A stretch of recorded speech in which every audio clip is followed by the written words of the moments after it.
Eo amin'ny tontolon'ny fampianarana Notokanana tamin'ny fomba ofisialy androany ny toera-panabeazana vaovao etsy amin'ny CEG sy ny EPP Anosibe nandritra ny fotoana ihany koa moa no nanomezana mari-pankasitrahana ireo mpanabe teny an-toerana. Rotsitra kotin'ireny nanao ny fanadihadiana amin'ny sary mamra soanaifo. Lanonana rososona no nitanterahana tetsy amin'ny sekoly mpanjakana Anosibe. Teo nanokafana tamin'ny fomba ofisialy ny foto-drafitrasa vaovaon'ny sekoly izay nasiam-panamboarana no izy io efa somary tranainy.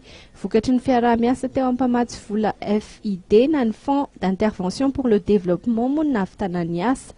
Fiaraha-miasan'ny ministera amin'ireo mpiara-mionatitra ndraiky izay milaza hoe FID zany dia banque mondiale zany ary tsy banque mondiale rery fa ny UNICEF ny BIT dia ireo dia miara-miasa daholo amin'ny ministera. Zay ngamba mba anisan'ny zavatra mahafakely ny ministera ny fanabeazam-pirenena sy ny ministera ny fahasalamana dia na dia eo ary ty krizy ty na dia eo ary ny fahatambatry fifandraisana amin'ireo mpiara-mionatitra amintsika dia misy foana zany ny fanampiana avy amin'izy ireo.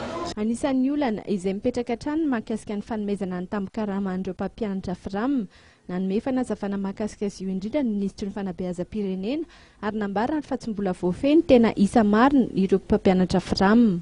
Tantanan'izy io satria tsy vita hoe marobery zareo zay ro zavatra anankiray efa teny aho hoe enina ny izan'ireo amin'izao fotoana izao. Faharoa manaraka izay tsy ny ministera zany tsy ny planina avy any amin'ny ministera no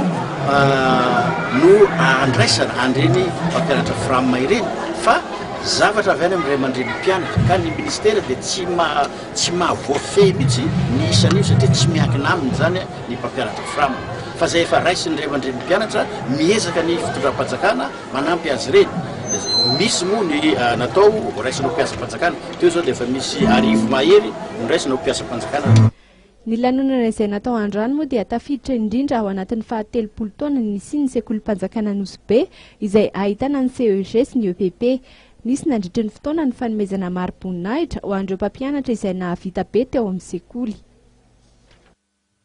Tapitratra eo indray ny fampalamba vaoantsika tamin'izao alina izao isan'ny vaovao nisongadina moa ny lafiny ara-politika izay nanehony avy eo amin'ny ankolafy Zafelibera hevitra ny amin'ny tokony irosoana indrindra ao anatin'ny fampihavanana izay natao ny FFKM satria izay no hoany vahaolana ivoahana amin'ny krizy eto amin'ny firenena. Nanomboka androany kosa dia ampiato ny fifandraisany amin'ny androm-panjakana eto amin'ny firenena ny sehatra tsy miankina. Mankasitraka anao tompo lahy tompo vavy nanaraka ny vaovao hatramin'ny farany mametraka ny velomandry apitafa ho manaraka indray ny tenako.